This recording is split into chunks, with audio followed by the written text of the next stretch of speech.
And man, this was another one of those weeks. And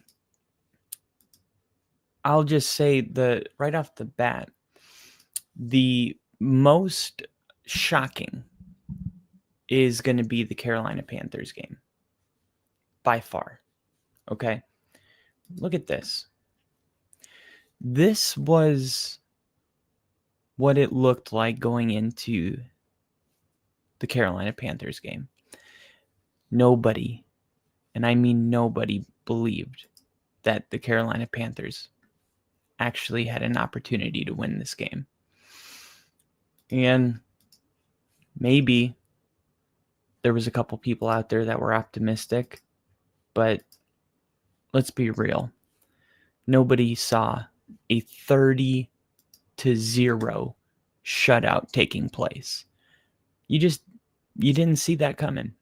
I mean, it was an absolute shocker.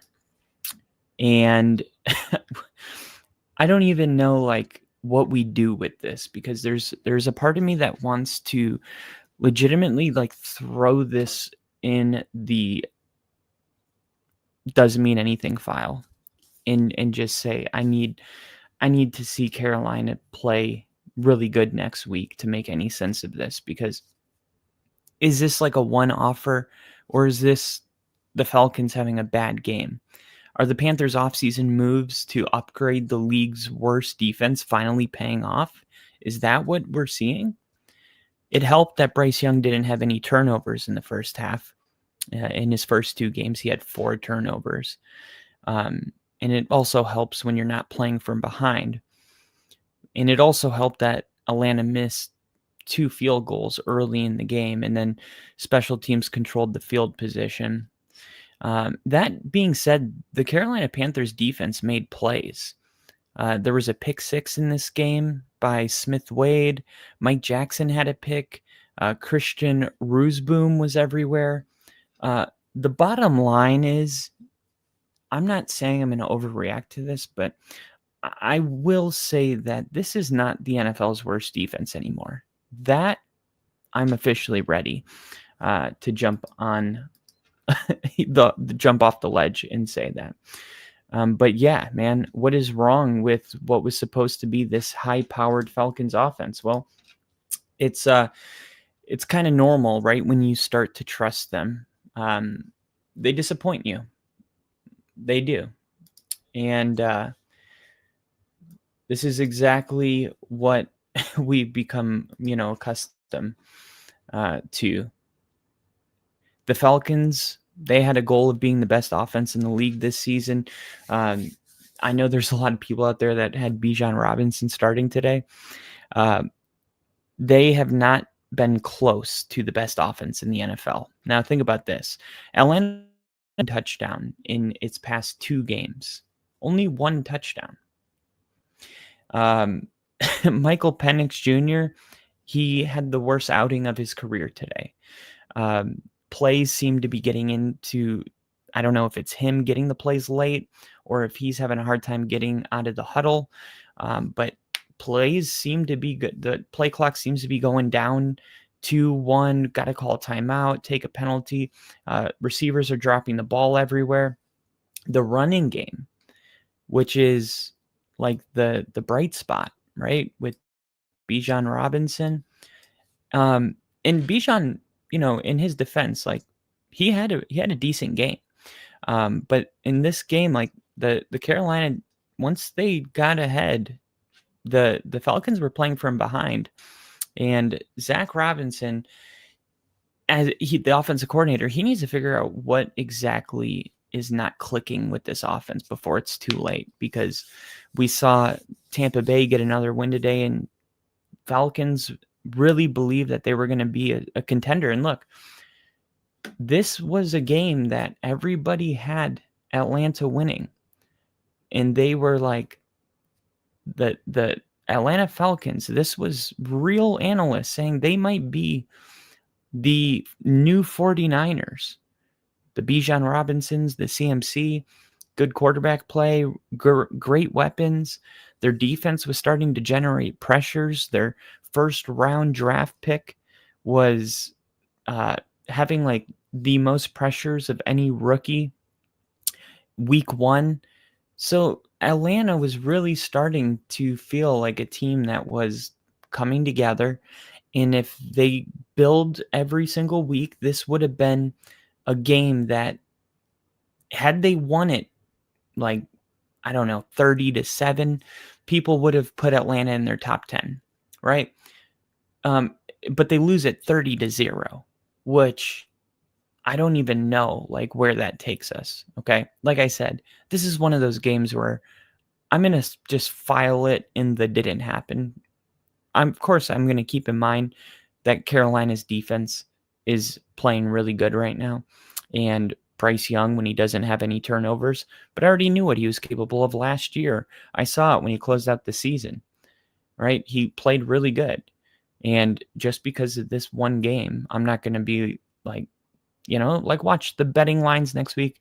The Panthers are probably going to be a public favorite because of this. I don't know what happened in this game. I need a larger sample size to see, but Penix had 2 interceptions. He gave up his first career pick 6. He dealt with headset audio issues early on. That might have been the problem in the huddle. He went 18 for 36 on passes. Kirk Cousins took over when the game was out of hand. What a throwback. The Falcons were riding high after the 22-6 win last week against the Vikings, and that game was in prime time, but things came crashing down quickly. And also keep in mind, the Falcons are now 1-2, but if you include all their preseason games, right, they're actually 1-7, right? They've lost 1, 2, 3, 4 preseason games. They lost week 1. They won last week, and they lost again today. So they're 1-6 in their 7 total games if you include preseason. So Atlanta really, for a team that's been given the benefit of the doubt so many times, I feel like the way we feel about Kyle Pitts as a player, the Atlanta Falcons embody that same thing. It's like the capability, like if you just write it out on paper, the Atlanta Falcons are a top 10 team, right? But that's why you play the game. That's why you have to ultimately go out there and play the game, because on paper, there's a lot of great athletes, but are there a lot of good football players? And right now, it's not gelling. And when it is gelling, it looks like a team that has the potential to be really good. But the fact that this is a possible outcome, it's one thing to have a bad day at the office. It is an entirely different thing to get absolutely embarrassed in this type of a manner. This definitely takes Atlanta Falcons from a serious contender into a average football team for me. That's where I'm at with the Falcons right now. So, what did you guys think of this game? Let me know in the comments. But a really solid game, a game that Carolina needed. They get their first win of the season. So, got to give credit where credit's due. Next up, we're going to talk about the Patriots and the Pittsburgh Steelers. Okay, well, this game had a lot. There, depending on what time you were watching this game, you might have thought that the Patriots were going to win this game. And honestly, the Patriots maybe should have won this game. So I'm going to just say there was 2 turnovers by the Patriots inside of the Steelers' 5-yard line. I'm talking about like right when they're about to score a touchdown, they throw a pick. That is like, you just can't have that. And it says an error occurred. Try refreshing the page 1 second.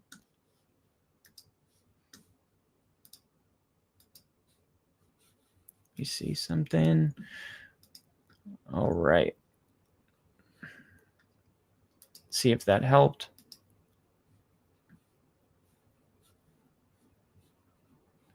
And You're backstage. Why am I backstage? What is going on?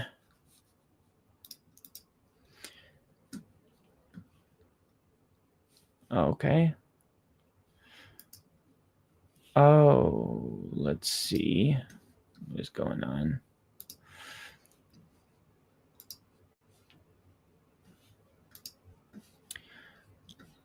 Freaking StreamYard. All right. Here we go.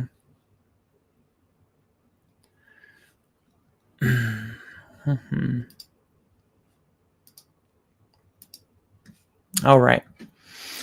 And we're back. Okay.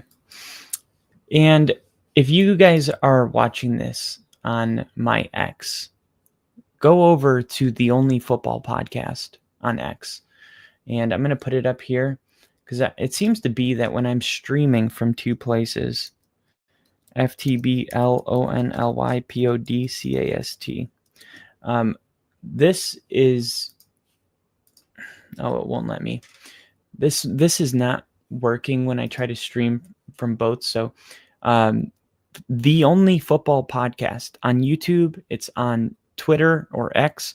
If you're watching on my Kyle Kitzman page, which I can see there's two people watching, go ahead and head over to the Only Football podcast because I need to only do one. Otherwise, this whole thing gets screwed up. So I will see you guys hopefully over at the Only Football podcast. Jump over there on YouTube, the Only Football podcast, or I'll post the link. If you're watching this on X, on my profile right now, in 2 minutes, you're going to see a link to the Only Football podcast. So just click that. Okay. I'll see you in a sec. All right.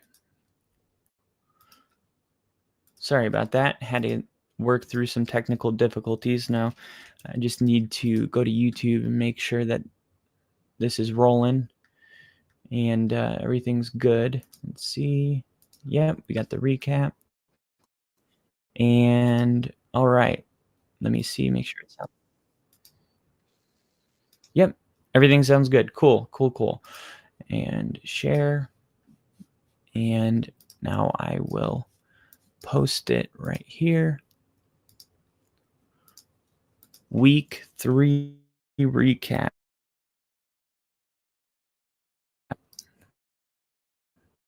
Jeez. I remember my first beer. Come on. Internet is killing me today. Week. The fuck? Did you quit dicking around? Come on. Week 3 recap.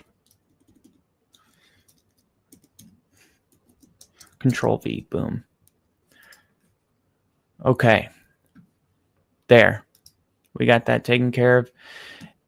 Now, the Pittsburgh Steelers game, which I'm going to get to in 1 second. First off, I got to say, this was kind of a big game, I felt like, because it was one that a lot of the bettors were coming in on New England for. And I thought, why is everybody betting on New England to win? I mean, I know the Steelers, like, they're not a perfect team by any means, but they won all these type of games last year. Now they have Aaron Rodgers and they're going to start losing to them, to the Patriots. I mean, everybody just swore that this was going to be a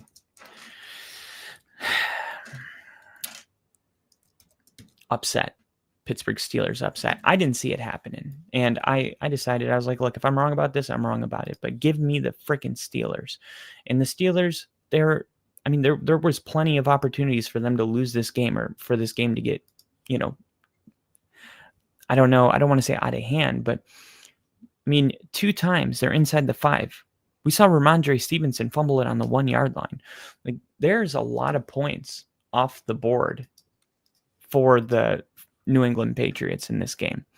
And, it's not about how you start, it's how you finish. And not so much about what happened between those two things.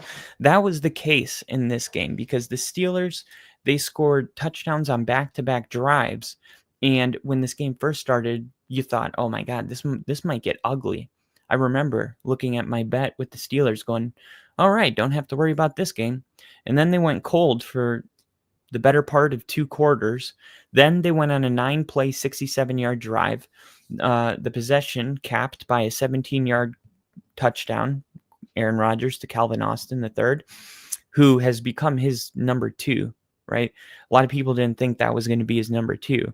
And after week 1, when you looked at the targets Calvin Austin was getting, I picked him up on fantasy football. And I said, hey, I'm going to keep an eye on this little relationship, because Aaron Rodgers is one of those quarterbacks that when a receiver gains his trust, he goes there very often. So it was kind of a quietish day for Calvin Austin, but ultimately he was able to get a touchdown towards the end of the game. But I don't think anybody had him starting anyway. But still, a very needed touchdown at that point. And then the Steelers' offense struggled to find any rhythm or consistency for most of the game. They gained just 31 yards in the second and third quarters after having 102 yards in the first quarter. They squandered 3 takeaways. I mean, 3 opportunities that they got the ball. Rodgers threw an interception himself, but he made the clutch plays when it mattered the most. And 14 points that were scored off of 5 takeaways. Like, the Steelers' defense brought the splash, the big plays, the splash plays. When I watched this game, I remember thinking, every single year, TJ Watt is responsible for 3 to 4 wins. I mean, when they paid TJ Watt, I specifically said, I'm like, well, he's one of the few players in this league that is so disruptive that he actually equals. And I think there's even a chart that will show, like, based on player impact, how many wins one player is responsible for. Now, you have to be a pretty freaking impactful player to be responsible for even 1 win. And somebody like TJ Watt, I believe, is responsible for like 3 to 4 wins. And I think this was one of them. They forced 6 turnovers in this game. Think about that. 6 turnovers in this game. They forced a turnover on downs on the Patriots' potential game-winning drive, and then game-tying fourth quarter drives. Another turnover on downs. The defense still busted too often on big plays, allowing more than 10 plays of at least 10 yards. And the offense failed to capitalize on the opportunities. So there was plenty of times where the New England Patriots were, I don't know if 10 yards is a big play, but, somewhat of a big play. But then the drive stalls out. And credit the Pittsburgh Steelers defense. I mean, anytime you get 5 takeaways in a game, you're doing something right. Jabril Peppers was surprisingly cut from the Patriots last month. The Steelers started him in this game. He had 6 tackles, recovered a fumble. He was quoted after the game. He said, I envisioned it last night. Let the fans know I missed them, but I'm down with the steel curtain now. Not going to lie, that goes really hard. And just add it to the list of every year players that end up getting cut or bounced from their team, and they go on to be way better than their previous team thought. Like the wide receiver for the Pittsburgh Steelers that coincidentally was let go by the Patriots, a 50th overall pick just 2 years ago. And Thornton, he had a huge play today. I mean, he had a massive catch, 2 massive catches in a row. The guy is a baller, but the Patriots let him go. They didn't see it. And now look at him. This is the NFL. It is the land of second chances and third chances and sometimes fourth chances. And sometimes you just spend your whole career getting chances. That's called a journeyman quarterback. But regardless, the Patriots, they're in a weird place right now. Ramondre Stevenson lost 2 fumbles. I mean, 2 fumbles lead to a change as the Patriots lead running back. I'm asking you, will it? Are we going to see a different lead running back? I mean, after losing a fumble on the opening drive of the game, then at the goal line, like I said, to start the second half, Stevenson was used sparingly for the remainder of the game. Mike Vrabel, I don't know, like, Is this just his style where he's like, look, you know what? It's okay. Look, it wasn't your game. You're not fired, or anything like that. It's just sometimes you win some, sometimes you lose some. And this one, it didn't work out for you. So I think Mike Vrabel's not the kind of guy to just give up on a running back like Stevenson, right? I mean, Trayvon Hendrickson was the guy they almost exclusively turned to after these fumbles. Also, Antonio Gibson. But no, I mean, Ramondre Stevenson's your best running back. Now, the fumbling thing is beginning to be somewhat of an issue. He's lost 5 fumbles since the start of the 2024 season. But he lost 2 today. So, that leaves 3 fumbles in one season, which is like, it's not like alarming, but it's a problem for sure. And it honestly,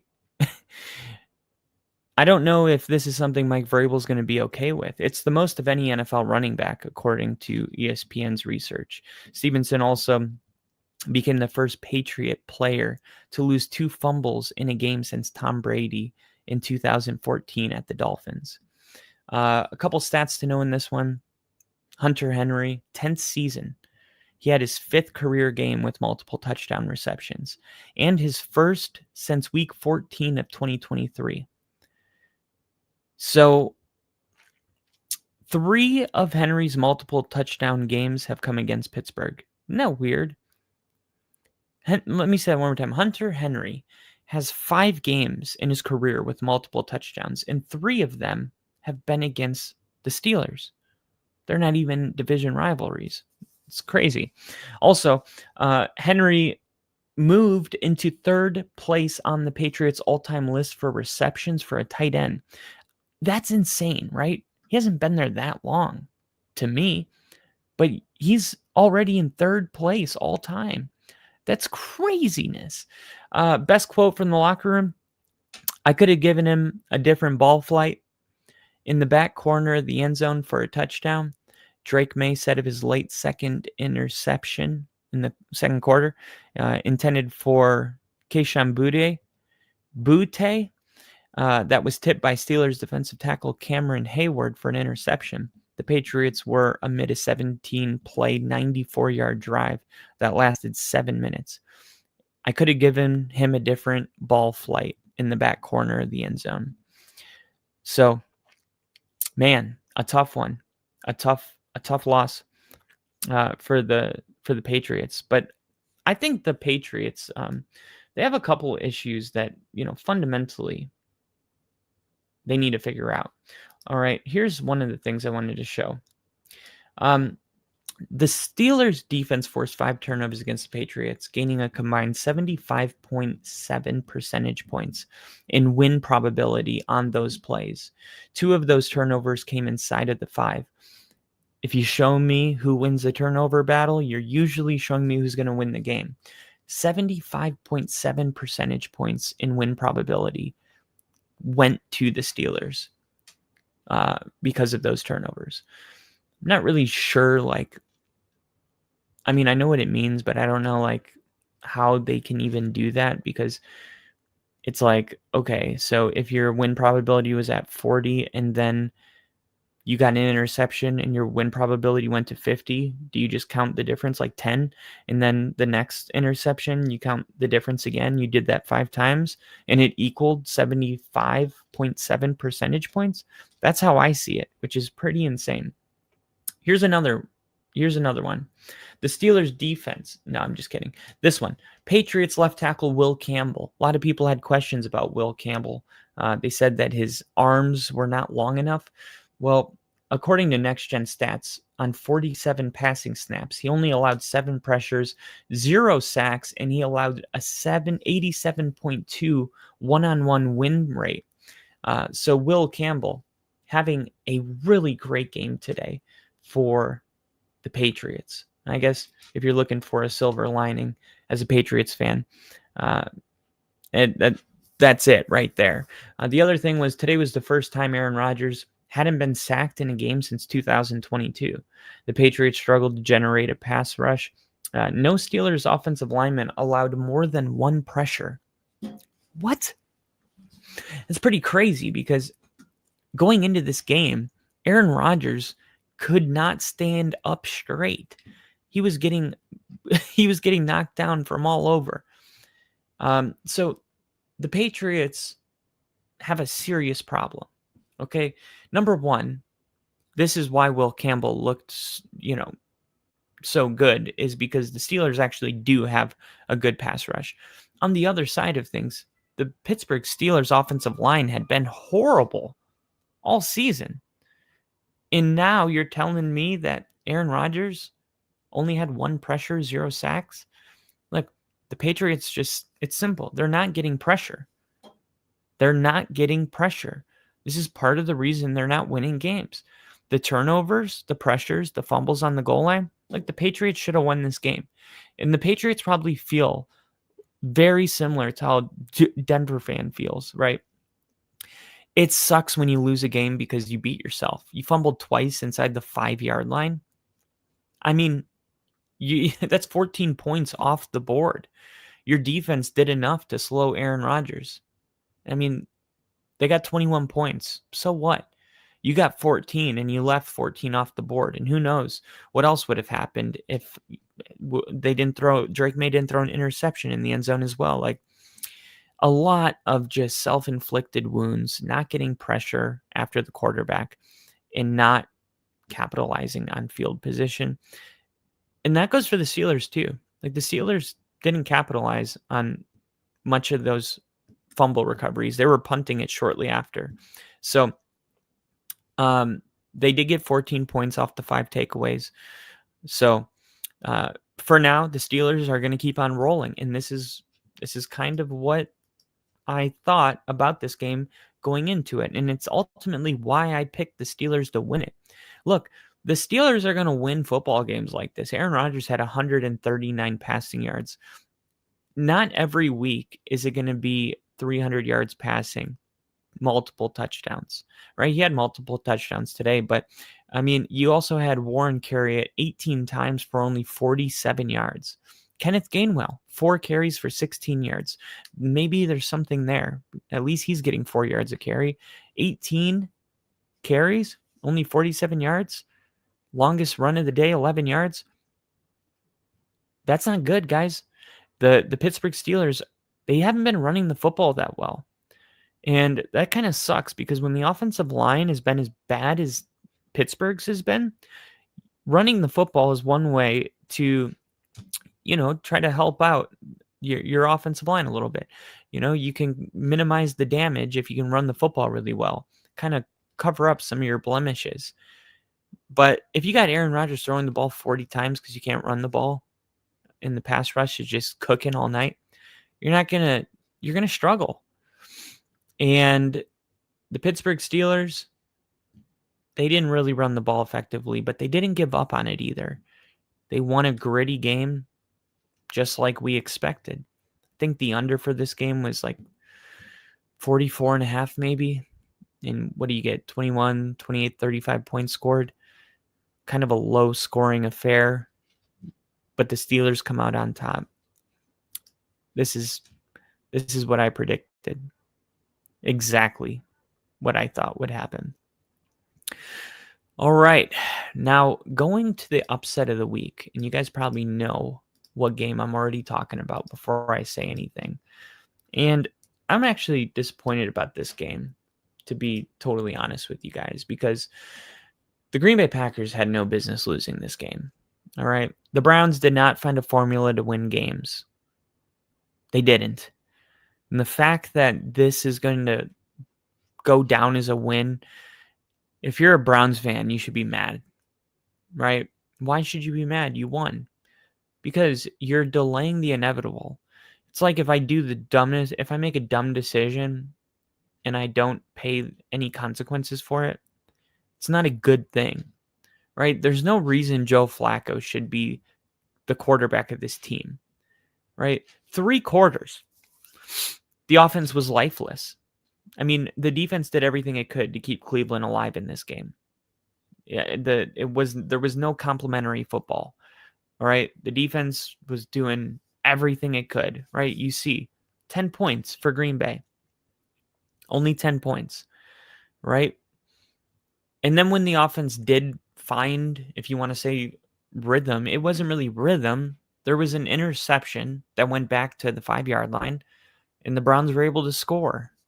And then they were able to kick a field goal and tie the game. And it all happened in like the final 4 minutes of the game. And it sucks because when there was 4 minutes left and it was 10-0, I was thinking to myself, the Browns are going to have a top 5 pick next year because they're staring 0-3 in the face. They haven't scored any points in this game. And you're going to be in position to draft a quarterback because you're going to be a top 5 pick in a quarterback loaded draft class. But you don't even know if you need a quarterback because you haven't even evaluated the 2 quarterbacks you drafted last in what will be the last draft class in Gabriel Davis and Shedeur Sanders. So how do you even know if you need one? He could be inside the building. Unless Cleveland drafted those guys just for like trade collateral, I have no idea at this point. The only thing I'm sure of is that the Cleveland Browns will not win a Super Bowl with Joe Flacco. And if you are in a season where you know the Super Bowl is off the table, if that's really the only thing that matters, then this season is your opportunity to figure out whether or not these other quarterbacks work, right? This is what it's about. You're experimenting, you're trying. And you only have 17 games before there's no way to know. And you wasted 3 of them now going with Joe Flacco. And it'd be one thing if he was like having, 400-yard games and it was like, dude, you just can't stop Flacco. It's like, that's not even what we're seeing. It's like, even if one of the rookies was starting right now, it would be time to try the other one.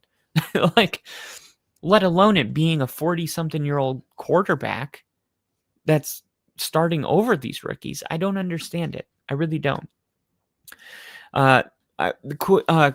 Quinshon Judkins, he got his first start today. And actually in my fantasy football group chat, somebody was like, he's going to have a big game today. And I was like, oh, okay.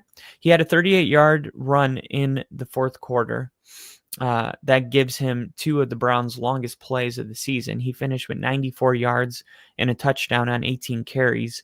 It was Judkins' second career game after 2-month layoff as he went unsigned because of a legal issue. The best quote from the locker room, Joe Flacco. We talked about it all week, playing complimentary football. And I don't think until you experience it, you truly understand what that could possibly mean. But today, I feel like we spoke it into existence. We came out with a win because of it.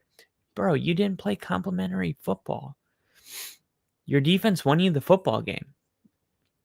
But, man, Green Bay.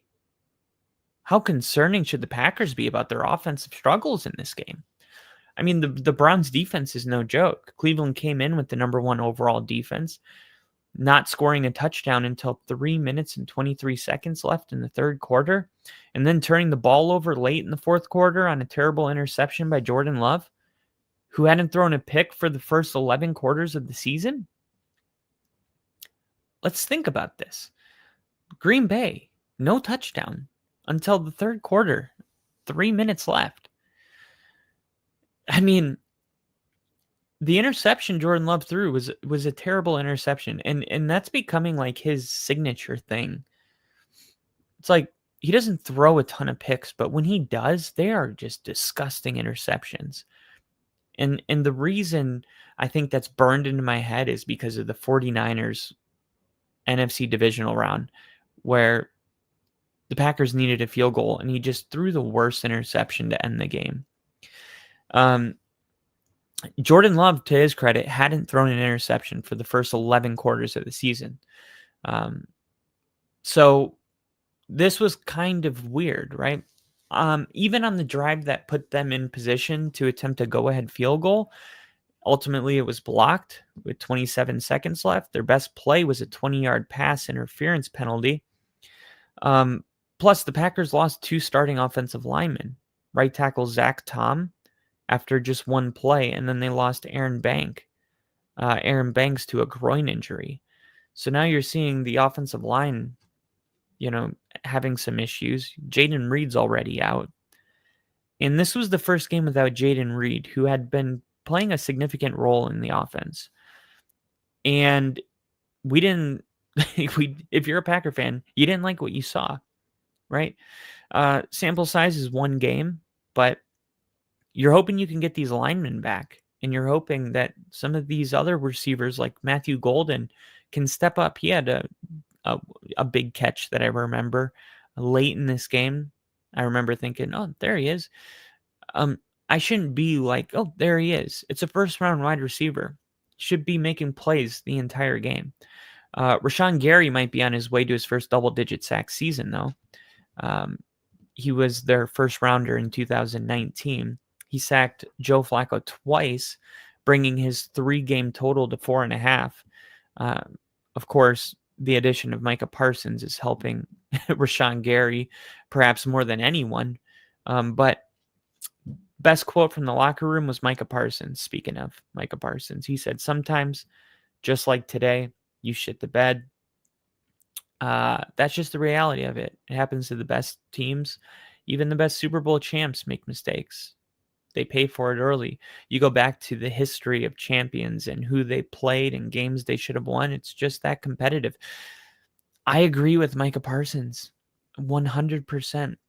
I'm not worried about the Packers. Like, was this a shit the bed game? Yeah, absolutely. And way to just call it what it is, right? You don't want to sulk in it to the point where you overanalyze it, start doubting yourself for no reason. This was always going to be a take the Cleveland with the points type of a game. Green Bay, back-to-back really tough games, right? Playing the Philadelphia Eagles. Then you had the Commanders. These are not the Commanders, or not the Eagles. Who did the Packers play week 1? The Lions, right? And they absolutely destroyed the Lions. And the Lions would go on to destroy the Bears in week 2. So that told us that the Lions aren't like a bad team now, when there were questions about the Lions because of the coaches. But Green Bay kind of goes from those 2 really tough, dominating games to going into Cleveland. And Cleveland looking for the first win at home. This was always a good spot for Cleveland to be. And you have to remember, like, the NFL is that competitive. And no matter who wins the Super Bowl, you can always go back and look at the record of the team and see a loss just like this. Everybody's got one, right? The Eagles, when they were undefeated, was that 2 seasons ago? They were like 12-0 at one point. Their first loss came against the Washington Commanders. I think they were the Washington football team. I can't remember, but it was on Thursday night. I believe it was week 12. And the Commanders, that was like their 3rd win that year. This shit happens every single week, every single year. There's a game like this, and that's why the NFL is nearly impossible to predict. You need to get a little lucky. Anybody that turned in their bet slip with Cleveland winning this outright, that's pretty bold.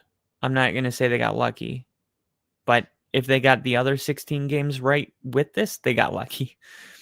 If this was like their one upset they were feeling, okay. But there was upsets all over the league. All right.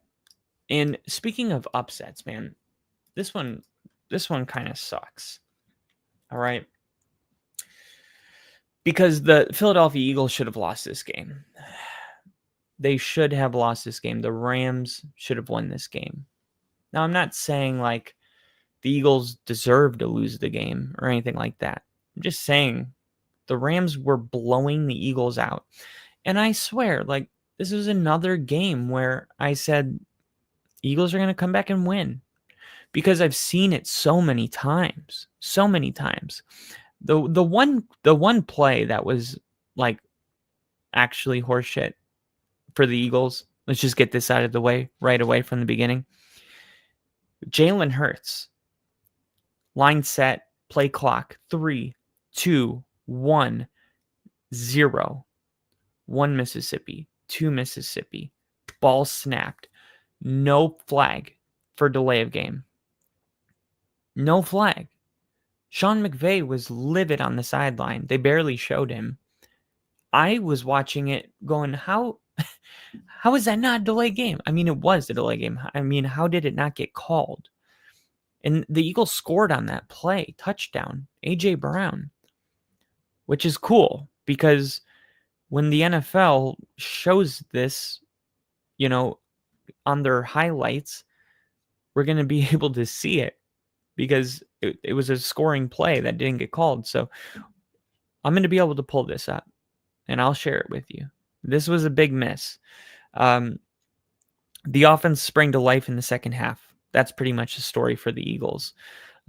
Large part breakout performance from A.J. Brown. And this group was kind of stuck in neutral for long stretches. A lot of people starting to worry about A.J. Brown in this offense. And I think the hope is that something sustainable clicked into place late in this Rams game that can be carried on to, not just next week, but throughout the season, that maybe something in this offense finally clicked. And sometimes that's what it takes. It just takes having no other option, but we have to score. We have to start airing it out. We have to stop running the ball, break up the monotony a little bit, break up the tush push in the run on first down, run on second down, 3rd and 6, incompletion, punt. Like, break it up completely. Take some deep freaking shots like your game depends on it. And that's what happened. The Eagles had no choice. They had to go into overdrive. They had to push the ball down the field. And they had to score a lot of points to come back into this game. This was a game that looked like it was going to get out of hand. Keep in mind, the Rams controlled the game in the first half. The offense was stagnant after they led 26-7. This was 26-7. The Rams, they were right there with the Eagles. Not even. They were way past them. This is a game that showed that the Rams are not quite in the conversation for the best NFC team. That's what they're going to say. I don't want to buy that story. This is what I think. I think when a game like this happens, just like the Broncos game against the Colts, where they get a bullcrap call for leverage that costs them the game, and everybody takes it and goes, well, yeah, that just tells me like Denver's not a good team. How about we analyze the game and withdraw the results? I feel like we'll get a much better picture because the Rams, coming away from this game thinking the Rams are not quite in the conversation for the best in the NFC, how could you come away from that thinking this? They led 26-7 against the Super Bowl winning Eagles, undefeated in Philadelphia. The Rams were smoking them. Yes, is it bad that they let the Eagles come back in this game and steal it? Absolutely. I'm more interested in the fact that the Rams dominated the Eagles in this game because it told me what I actually thought about the Rams. And what I thought about the Rams going into this year was that they were a legitimate contender in the NFC. And I did not come away from this game thinking they're not. I come away from thinking the Rams need a fix and learn how to close and clean some stuff up. But they're there. That's why they exposed the Eagles in the first half. Now, entering the game, teams trailing by 19 or more points in the past 2 seasons, including the playoffs, were only 2-193. So after the Rams went up 26-7 in the third quarter, they didn't score any more points for the rest of the game. this is exactly what happened in the Colts game for Denver, right? They had 3 passing touchdowns in the first half. Bo Nix comes out in the second drive, drives down, scores a touchdown, 28 points, no more points for the rest of the game. And just like I didn't come away from the Broncos game thinking we're a crappy team, no, it's just like we got to figure this out. We got to figure out how to close the football games. You have to figure out how to protect the lead without getting so conservative that you end up losing or costing the game. And we got Tyler, who was promised the Mets game, in the chat. But yeah, this was a game that the Rams, to me, proved that they're a legitimate Super Bowl contender if they can figure out how to close football games. You should not have been in a situation where they blew a 26-7 lead, especially against a team like the Eagles. But there's certain teams at this point in the season that have showed us in streaks that they can be great. But the common theme is that nobody's been able to consistently do it besides the Colts, which is, I don't even know what to make of that. The Colts are the one team that is consistently dominated. I don't know if I've ever seen anything quite like it. Last year, and I'll move over to the Colts game because last year I knew Sam Darnold was going to be good, but Sam Darnold was a player that was going from these terrible organizations to Kevin O'Connell. And Kevin O'Connell was like, give me any quarterback and I'm going to figure out, which song he knows by heart. And that's the karaoke song we're going to play. We're going to dance to his music. And that's why he's so successful. So I wasn't surprised that he did so well in Minnesota. But the whole Daniel Jones thing really has my foot in my mouth in a way that it's never been. I mean, Baker Mayfield succeeding after having a bad season with Carolina, and then his second season with Carolina gets so bad he gets shipped to San Francisco LA, and he's with the Rams. And it's like, as soon as he went to Tampa and Liam Cohen, and I'm like, dude, this is going to work. I always believed in Baker. This one is so weird because Daniel Jones is not just like playing pretty good. I saw him live, and I think that's when things are different. Things are different when you see a game live. It just is. Like, you watch certain throws on TV and you don't have the, 22-man view where you can see the whole field. You can truly appreciate a quarterback fitting a throw into a tight zone live in person in a way that you don't really get on TV. And the pressure, Denver going into that game led the NFL in pressures. They had 5 sacks on Herbert today. They had 6 sacks week 1. I mean, that's almost like 13 sacks in 2 weeks. That's insane. Absolutely insane. We sacked Daniel Jones 1 time. And it wasn't because Daniel Jones was unsackable or we couldn't get pressure. Let me put it that way. We got pressure. Daniel Jones got the ball out of his hand in 1.5 or less. And the throws he was making was, a lot of times, it was perfect coverage. And it's like, you can't play better defense than that. You can't even be mad at the defense. Daniel Jones just made the perfect throw and he beat the rush. But he did it over and over and over and over and over and over and over. And he just did it over and over. And you're just like, okay. It's like the scene in Fever Pitch where he's like, you know why I love baseball? Because, in other parts of life, you can fake it. Like, you could be a teacher.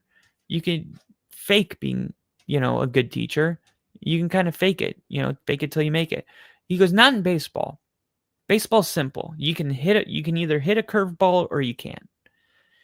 In like, when it comes to quarterbacks, like having a lucky outing or like a lucky day, which isn't something I particularly believe in general, or a lucky throw is more like it. But you can't get lucky against an elite defense over and over and over and over and over and over. And now it's like, what happened to Daniel Jones?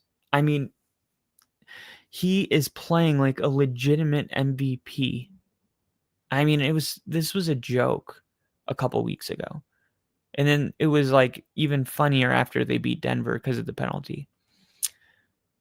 I need to stop saying it that way because it wasn't just the penalty. Daniel Jones was amazing in that game. He threw for 316 yards. He was able to throw it on Surtain a couple times. Like, he was incredible. But this game too, this was my like Indianapolis Colts coming back down to earth. Tennessee gets their first win. I felt very confident that this was a bad spot for the Colts after kind of like being a mile high. And then now they have to like go play the lowly Titans. It's the same reason I felt not great about the Green Bay Packers. And it's the reason I had the Jets winning against the Tampa Bay Bucks, which nearly happened. It's because whenever teams are having a lot of success and then they go play a team like the Browns or the Titans or the Jets, it is like not a good spot to be as a favorite. But Daniel Jones was the only guy out of all three of those teams that I just named that it did not matter at all. What, this is a spot in the schedule where you're supposed to catch us with our pants down. How about another 40 burger on you? How about we become the first team? Look, Peyton Manning has never done what Daniel Jones has done. Now, I want you to think about this. Peyton Manning has never scored the amount of points for the Colts in the first 3 weeks of the season that Daniel Jones has scored. Daniel Jones is making history in a city where there's a 20-foot statue of number 18 outside. And now he's doing things that guy hasn't done.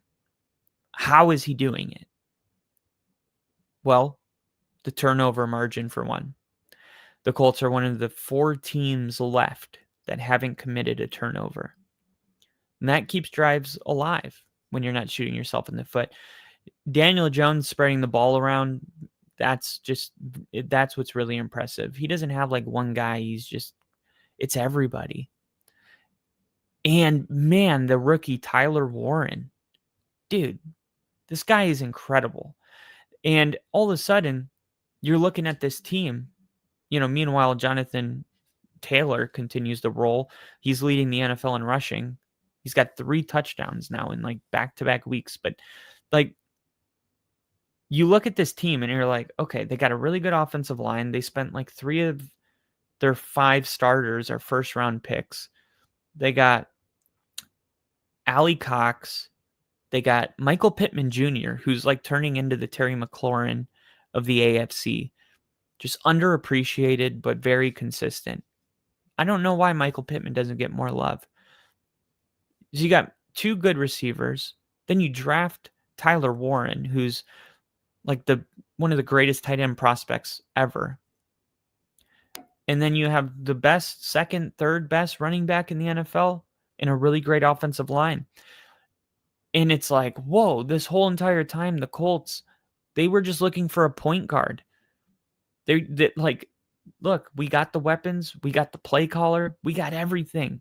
We just need a quarterback that can do it.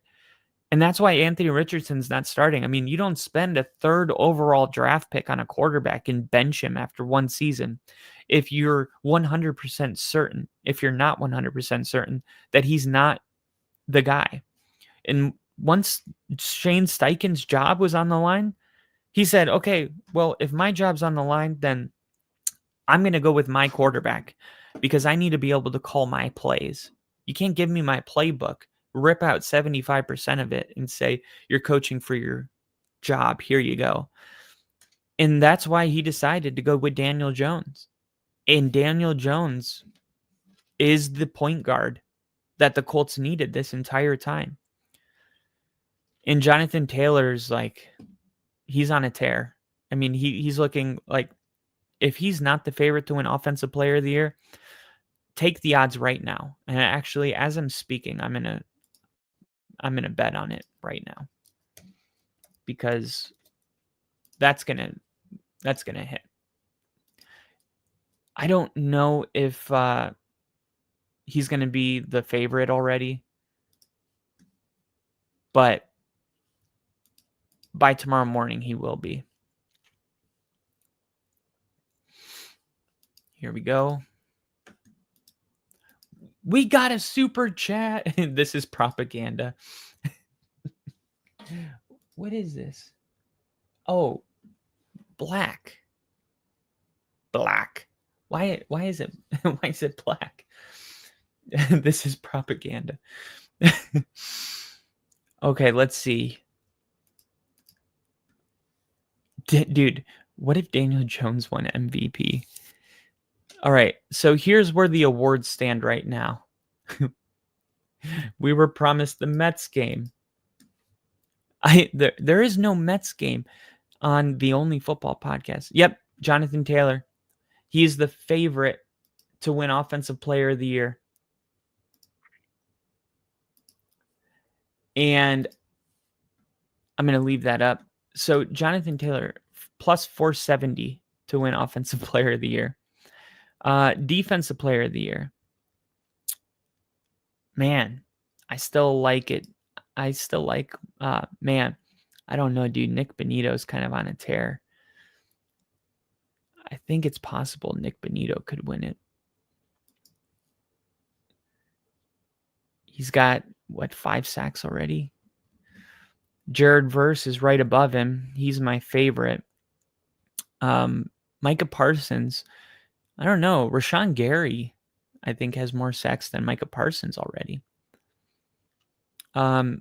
Right now, the favorite, the favorite to win Puka Nacua, Offensive Player of the Year is, let's talk MVP. Josh Allen's the favorite. Lamar Jackson, second. Justin Herbert's in third. Jordan Love, Jaden Daniels. Where is Daniel Jones? Here he is, plus 5,000. What if I don't think the Daniel Jones thing is going to work. I think he might be deserving, but ultimately, I don't think he's going to get it. But I'm going to put $10 on Jonathan Taylor to win, what, $50? Hey. Yeah, he's going to win that. He's going to win it, unless he gets hurt, of course. We can't ever predict an injury, but I feel like that's a really good investment. But man, the Colts, they're looking like a team that nobody wants to run into. Nobody wants to run into the Indianapolis Colts. Now, let me pull up the Colts schedule. So they play the Rams on the 28th, so next Sunday.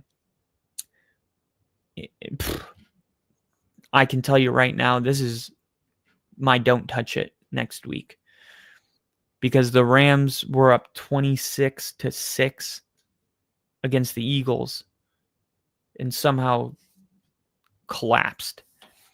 The Rams are going to be pissed off at home. And the Colts, I'm just tired of betting against the Colts. I am not touching this game. But I wonder what the early lines look like. So this is actually why I like doing this, is because the early lines is where it's at, man. Like, by the time Sunday comes around, all the good lines are gone because the public bet them down or the sharps put millions of dollars on them. So with everything that we know about what happened today, okay, let's look at these lines. All right, this is Thursday night, Seattle and Arizona. All right, Arizona played a really close game today against the 49ers. 49ers got the win 16-15. Ricky Pearsall, a monster game. I'm going to go Seattle plus 5.5. I like Seattle on the road. Sam Darnold, we're going to talk about this game in a second. Sam Darnold threw 10 different passes over 10 air yards. Let me pull it up right here. I saved it for you guys right here. This is how good he played today. Sam Darnold recorded a career-high 77.8 success rate in Week 8. He found success downfield, completing 6 of 8 passes traveling over 10 air yards for 146 yards and a touchdown. His average completion through air yards was 10.3. I think he's starting to kind of come into the system. I kind of like the plus 5.5. There's more, there's not much more value in betting the money line. I might as well give myself a point buffer. Minnesota is playing the Pittsburgh Steelers after absolutely derailing. And by the way, we're going to go through these games. This is how we're going to go through the games. I'm going to tell you what games next week, and we're going to go look at what happened today. Minnesota against the Pittsburgh Steelers. Okay, that's coming next week. So we already talked about the Pittsburgh Steelers. All right. But we didn't talk about the Vikings, who decided to, drop almost a 50 burger on the Cincinnati Bengals. And this was a game that everybody went into going, I don't know about either team. And I said, yeah, I don't know about the backups either, but let me take the team with a good defense, because we know the Bengals don't have a good defense. It's like, if there's one thing you don't know, like, I don't like a backup going against a backup. Okay. What do you know? The Vikings are at home. The Vikings have a better defense. The Vikings have a better coach, better defensive coordinator, and Brian Flores. No, I didn't think they were going to win by 38 points. But I thought anybody going with the Bengals in this game was like trying to force it in a way. Isaiah Rodgers, he became the first player since 2000 to return an interception for a touchdown, force 2 fumbles, and return one of those for a second touchdown. Now, what's wild is Rodgers is a 6th-round pick in 2020 by the Colts, and in his first season as a full-time starter is right now. Defensive coordinator Brian Flores targeted him in free agency, believing his ball skills would make him a perfect scheme fit, and his touchdowns covered for kind of a slow start by the Vikings offense. So why do I say that? Because the Vikings won this game by multiple touchdowns on the defensive side. The offense did go off to a slowish start. I mean, Carson Wentz played a good game. He had a good opening drive, capped by a 12-yard touchdown to tight end Josh Oliver. But then the offense bogged down for the rest of the first half. He caught fire late in the second quarter, led the Vikings to score on 5 of his final 6 possessions. So, yeah, he's scored on the opening possession. Offense cooled down. Right before the first half ended, he got another touchdown drive. And then, including that one, he scored on 5 of his final 6 possessions. So, a couple things. One, he showed more than enough competence to reassure the Vikings that he can make at least 1 and probably 2 starts before J.J. McCarthy returns from an ankle injury. Here's the thing. J.J. McCarthy played 8 quarters, and he looked good in one of them, and it was the 4th quarter in the Bears Monday Night Football game. Carson Wentz is going to go out there and score on 6 of 7 possessions, what if he does that next week? And if he does it the week after, how do you give JJ McCarthy his job back? How do you justify that to the fans? Like, here's a guy that's red hot, that's dropping 40 points every week. We're going to go back to the rookie that gave us 7 scoreless quarters with 1 good quarter. I don't know if you can do it, but I also don't know if Carson Wentz is going to be that good. You got to keep the context in mind and not let it slip away. They had 1 good opening drive, and they were able to score another before the end of the half. That's 14 points. They had 2 touchdowns on the defense, and then the game just got out of hand, right? When a game gets out of hand, it's like, that's not going to happen next week, okay? Defense starts playing sloppy. It's like Denver. They gave up 70 points to the freaking Dolphins. From that game after to the rest of the season, they were top 5 in points allowed per game.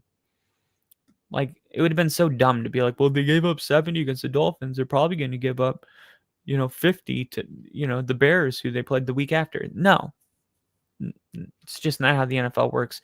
And that's why the public always, bets, like, money's going to start pouring in on the Vikings.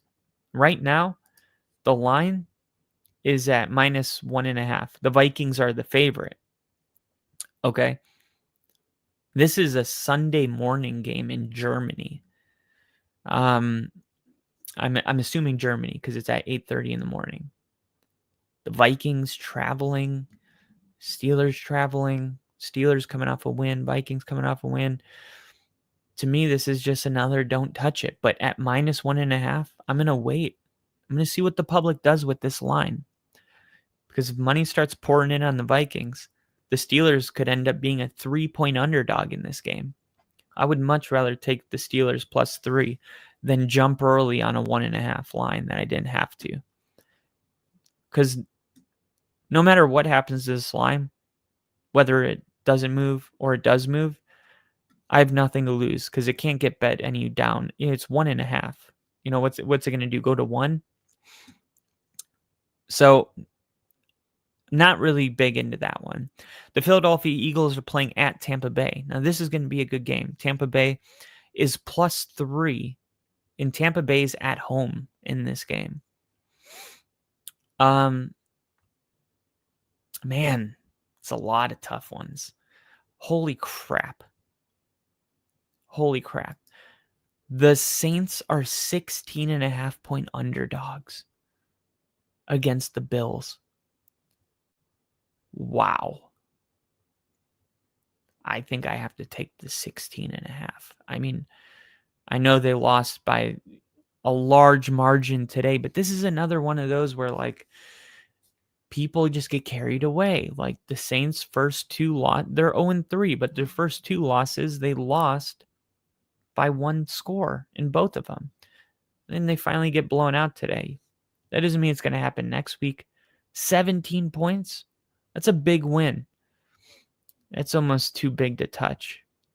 I don't like that either. Not loving these games so far. There's no value in picking the Bills at -2,000, and I'm not picking them to win by 17 or more. It's ridiculous. It's the NFL. The Cleveland Browns at Detroit Lions. Now, Cleveland's 8.5-point underdogs. Oh, God. It's tough because Cleveland's starting to feel really good. I think I'm going to take the +8.5. I'll tell you why. They finally got this. Junkins is actually running the ball pretty well. They didn't click until the 4th quarter. But if they can come out and run the football really well, you saw what they were able to do defensively to the Packers. 8.5 is pretty big lay. I'm gonna go ahead and take the 8.5 and hope that even if the Lions get ahead, that the Browns can cover through the back door and keep it within a touchdown. Tennessee Titans at Houston Texans. Now, Texans are just not a good football team right now. Not playing good, not playing complimentary. Offensive line. CJ Stroud's never been more pressured. They shouldn't have let Laramie Tunsil go to Washington. But 7.5 points for the Titans. One of these times, it's going to pay off. I think this is a division game. I'm not taking Texans to win by more than 7. I'm going to go Titans plus 7.5. The Chargers minus 5.5 over the Giants all day. The Chargers are only 5.5 point favorites against the Giants. Now, keep in mind, tomorrow morning we might wake up to news that Dable is fired. And if that's the case, there is always a first game spark when a new head coach comes in, right? Whether it's an interim head coach or just a first time. The Commanders plus 2. Now, this Commanders game today was, I thought, really impressive. First, you had Jaden Daniels, who was finally able to, sit there and watch Marcus Mariota be efficient, both running and passing. 207 yards through the air, 40 yards on the ground. The Commanders made big play after big play. Deebo Samuel had a 69-yard kickoff return that set up a score on the first possession. And then their punt returner, Jalen Lane, he took one to the house, 90 yards. Running back Jeremy McNichols scored on a 60-yard run. This was all about the explosives. And for anybody that went into this game thinking, I still think the Raiders are a really good football team, I don't know what to tell you. Like, did you watch Monday Night Football? The Raiders were not a good football team, right? There's nothing but red flags surrounding the Raiders' offensive line. They struggled to gain momentum in the passing game or the running game because they were getting beat in the trenches. This is what happened in the Chargers game. See, the Broncos played the Chargers. They gave up 10 points in the final 4 minutes to lose this game. Denver had no business losing this game. They were competitive. They were not outmanned. Matter of fact, the second half started with a 3-play, 66-yard drive, which was really just 3 runs to J.K. Dobbins. When you watch the Raiders play the Chargers, the Raiders couldn't do anything. And there's just a clear difference between the Raiders and the other teams in the AFC West.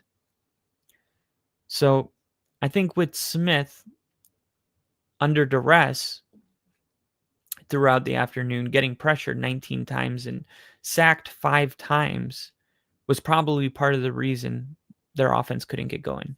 Genty, 3.7 yards per carry. I told everybody, man, calm down on the Genty thing. Next, Adrian Peterson.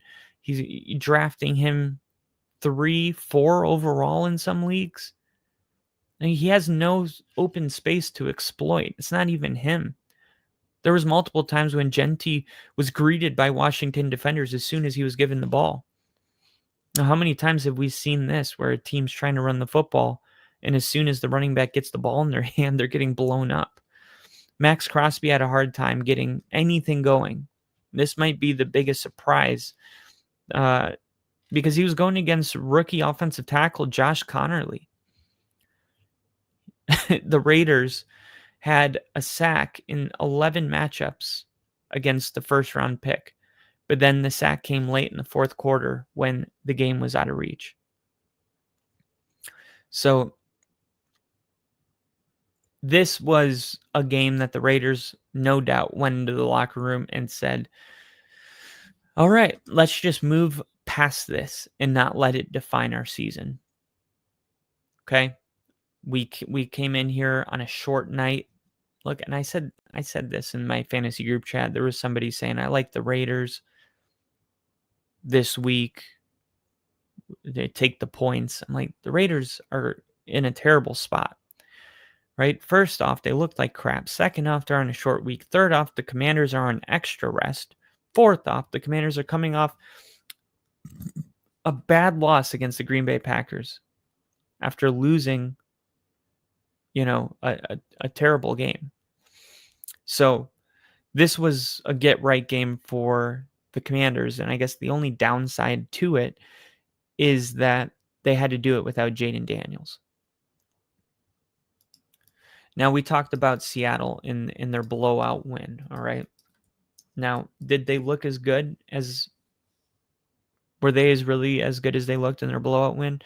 One of the Seahawks' most dominant performances in recent memory came against a team that arrived in Seattle with an 0-2 record.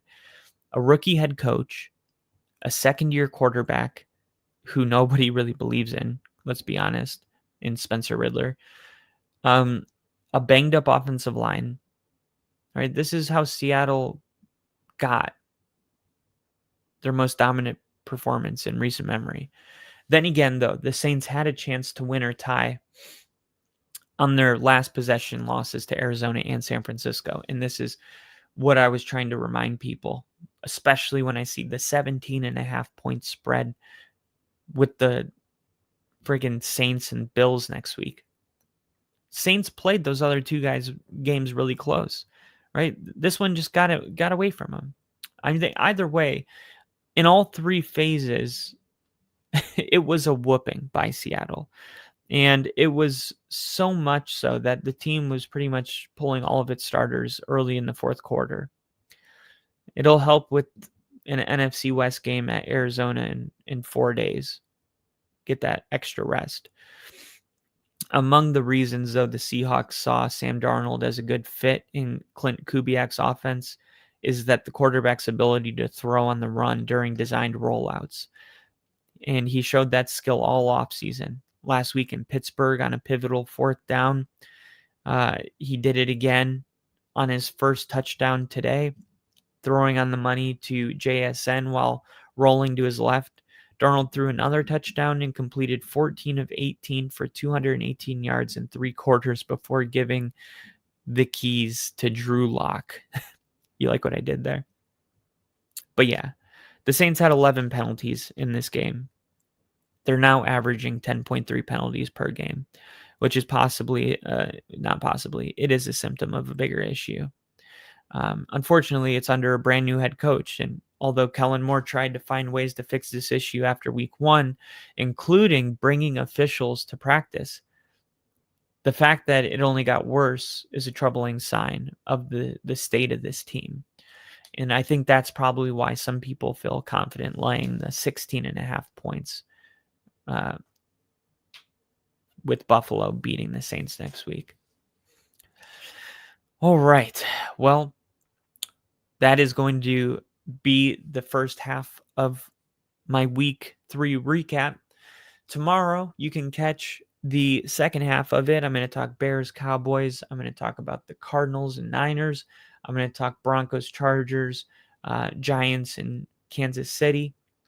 And we're also going to talk fantasy football, kind of break that segment into fantasy football relevance, betting relevance, full-on recap, and then just news around the league, injuries, firings, Brian Dable, maybe, new head coach, new quarterback starts, maybe Jackson Dart, maybe Shedeur Sanders, probably not because they got the win. But yeah, all of that's going to be covered tomorrow in a loaded episode. It's been a long day of football. We've been streaming for 20 hours? I don't know. But if you guys enjoyed this, give it a like, give it a thumbs up, and then make sure to stop in tomorrow for a much more in-depth recap. We'll take a look at how the NFL looks as a whole after week 3. See you guys.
And I didn't realize I was live right here.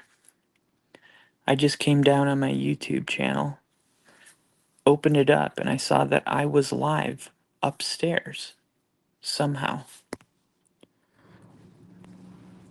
We get Adam Del Gucci. Propaganda I'm not falling for, Daniel. That's crazy. I I was getting those comments from the Only Football podcast, but it was under Tyler. I'm so confused. But anyway, I'll be going live tomorrow at probably around noon, doing the rest of the recap, then talking about the news, whether Dable gets fired, quarterbacks getting benched, Jackson Dart maybe getting a start, and then we'll be talking about week 3 as a whole, just kind of taking a look at like the major storylines going on, and then also any fantasy football relevance, injuries, backups, all of that stuff. So just got your message, Jinja, and Adam Del Gucci. I will see you guys tomorrow. Have a good night. See ya.